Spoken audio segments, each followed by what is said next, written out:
Hello, dear students. My name is Rupali Chaure and I am Assistant Professor in SIT College, Bhopal. Today we are going to discuss about topic Introduction to Big Data, which is related to the subject in semester 5th, Data Analytics. So let's start.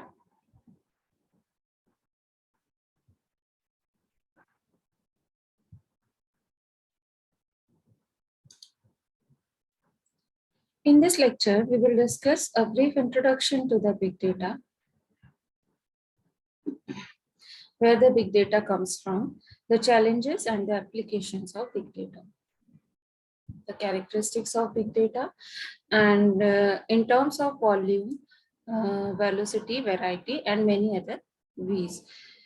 We are going to see in this part of lecture what is a big data. So big data is a term for a collection of data sets so large and complex that it becomes often difficult to process using traditional data processing applications. Now to see this particular picture, here a consultant is saying that there are 3 continents, bytes of data are being created every day in an organization. So it becomes from everywhere, it knows all, and according to the book of Wikipedia, its name is the big data. So this is a simple way of explaining a big data using this particular picture, which represents only one aspect, that is called volume or size, which is very big.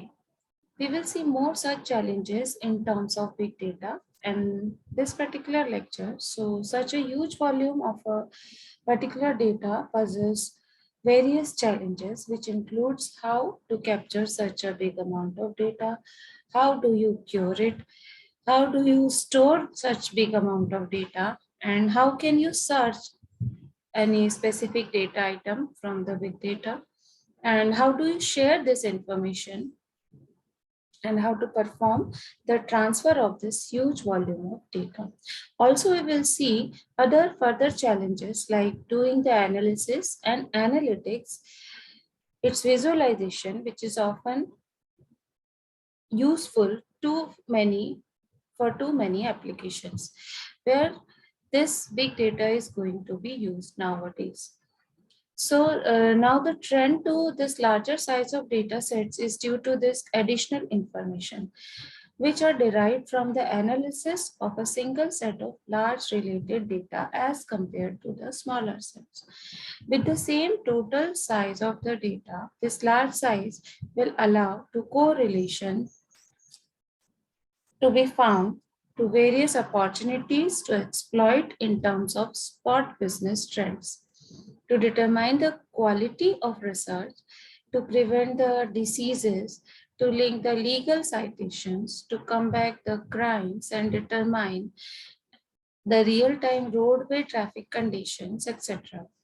So given this particular big data or large size of data, it will pose various opportunities and challenges and new kind of applications and also social service, and is possible that we are going to see that is why the big data is going to become popular. Some of the facts and figures of this particular size of data are shown in the next slide. So we are going to see some examples like Walmart is a company which handles 1 million customer transactions per hour. So just see that here it deals with the volume or the rate in which these transactions or the customers are handled. The second such company is which is called Facebook, which handles 40 billion photos from its user base, and Facebook inserts 500 terabytes of new data every day. This data, which is stored, accessed, and analyzed, is generated of amount of 30 petabytes of data. So Facebook handles almost around 30 plus petabytes of data. So in the next example, a flight generates 240 terabytes of flight data in its 6 to 8 hours of flight journey. For next example, it is very common for all of us. More than 5 billion people like we are calling, texting, tweeting, and browsing on mobile phones worldwide, which is generating a huge amount of data on day-to-day life. The next example is of AT&T database, and I hope you all are familiar with this AT&T company.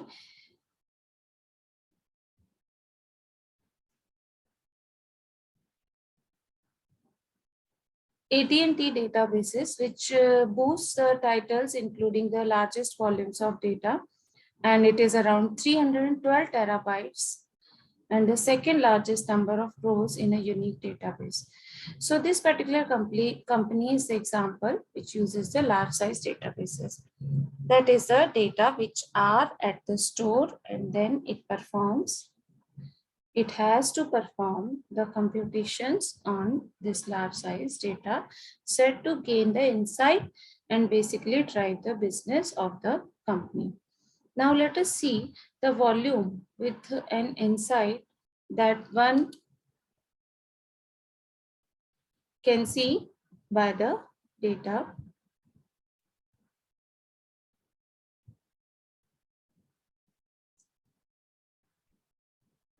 If we consider that the byte is 1 grain of rice and a kilobyte, that is 10 to power 3, is 1 cup of rice, then by this example of size of rice, we can imagine the capacity of data measurement which are going to be used by the big data term. So now let us see the volume with the insight. And as I have already told, that if we consider that the byte is 1 grain of rice and a kilobyte is 10 to the power 3, so 1 cup of rice, then the megabyte, which is 10 to the power 6, becomes 8 bags of rice. And we can see for the gigabyte, which is 10 to the power 9, so it can be assumed as 3 semi trucks of rice for 1 gigabyte. So 2 container ships of rice will become 1 terabyte, because 1 terabyte is 10 to the power 12. And it represents the amount of information which flows on the internet nowadays. Petabytes, which is 10 to the power 15, is the blankets half of our city. And next is the exabyte, which is 10 to the power 18, is called a big data, and here it comprises of, or we can visualize the size, which is 1/4 of this size of the India. Next is the zettabyte, which is 10 to the power 21, and this basically will fill the Pacific Ocean with such amount of data, which is called zettabyte. And the future volume of big data is zettabyte. Zettabyte becomes 10 to the, and the next is a yottabyte, which is 10 to the power 24, which becomes an earth-sized rice bowl. And beyond that, it's a brown 2 byte, where that is 10 to the power 27, and becomes the astronomical size of that particular data. So we are going to forward this kind of huge amount of volume of data, which is of astronomical size. How to handle this kind of data is called a big data computation, and we are going to see these particular entry cases in this part of the lecture. Now, what makes so much of data? Now here we consider that there are 3 different sources which make or which contribute to this amount of data. The first one is called people. For example,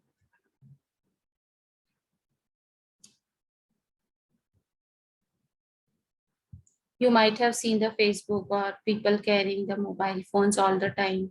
You and me also carrying the mobile all the times and generating data either in form of text or in Facebook or a GPS. When mobile is being carried, basically cameras taking pictures. So this kind of data which is being generated by the people, another type of data source which generates huge volume of data is using sensors. So sensors are normally deployed in smart city organizations or in industries or in many places. They keep on generating the time series data. And the third type of data is the organizations.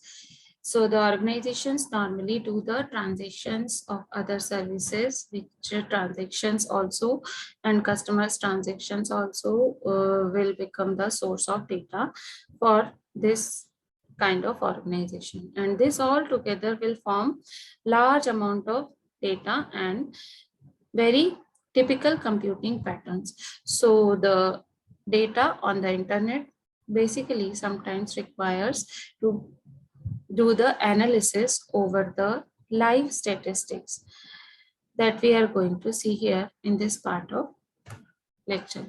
So as I told you, there are three different sources.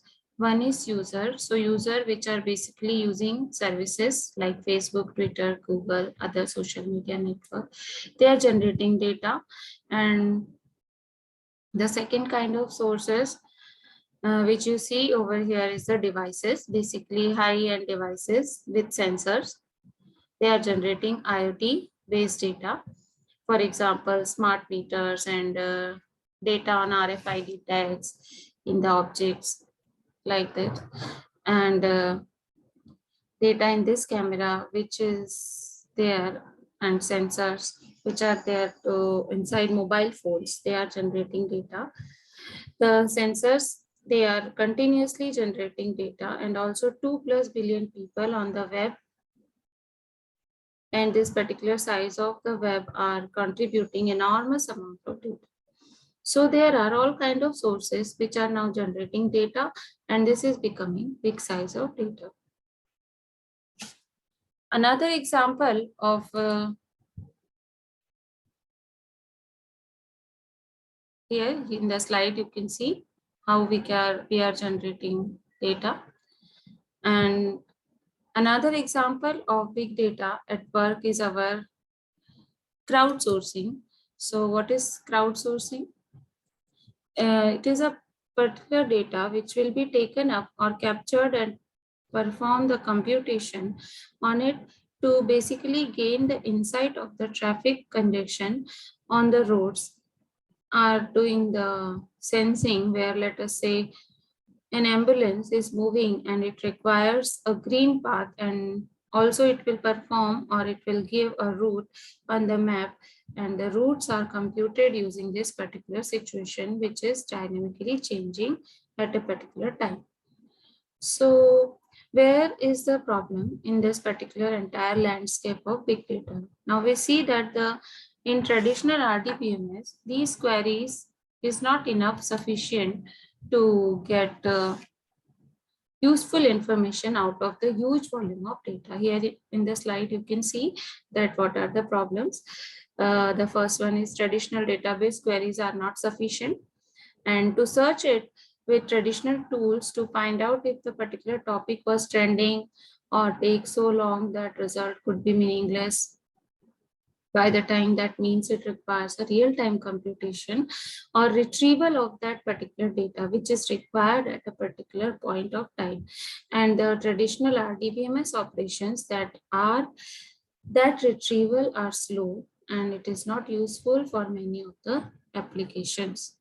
So we will see in this particular part of the course the remedial solution for which big data is used in such type of calculations, and providing the retrieval at a much faster speed, and also newer methods which we can perform to analyze the kind of big data at the lightning speed. So the challenges are summarized what here, which are basically again around using big data for different applications, is about capturing, storing, searching, sharing, analyzing, and visualizing. So these are the challenges for big data. Now, this is the considerations of IBM. IBM and Gartner scientists together, they have considered the big data has three different V's. So the characteristics of big data is given as these three different V's.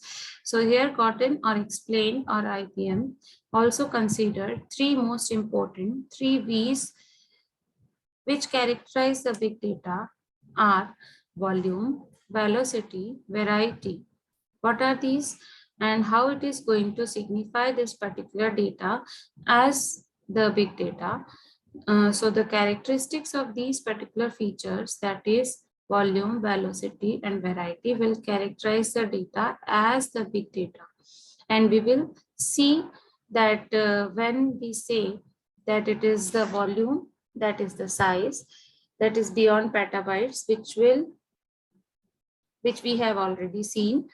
If that size is there, then basically it enters into big data domain. And similarly, if let us say the variety means the data is not only the text data, but it is in the form of images, videos, 3D objects, so on. So basically there is a huge, not only the size, but also the variety is the other dimension of the big data. This is volume, and this is the graph showing the volume, how the data generation is going exponentially. This is the velocity, how the speed of data generation is increasing day by day. And this is the variety, how different type of data is used in big data, structured, unstructured, and semi-structured. Okay, so we will learn more about these three V's in our next lecture. These are the three V's: volume, velocity, variety, plus one more V, that is value. How to create value with these three V's, we will learn in our next lecture. So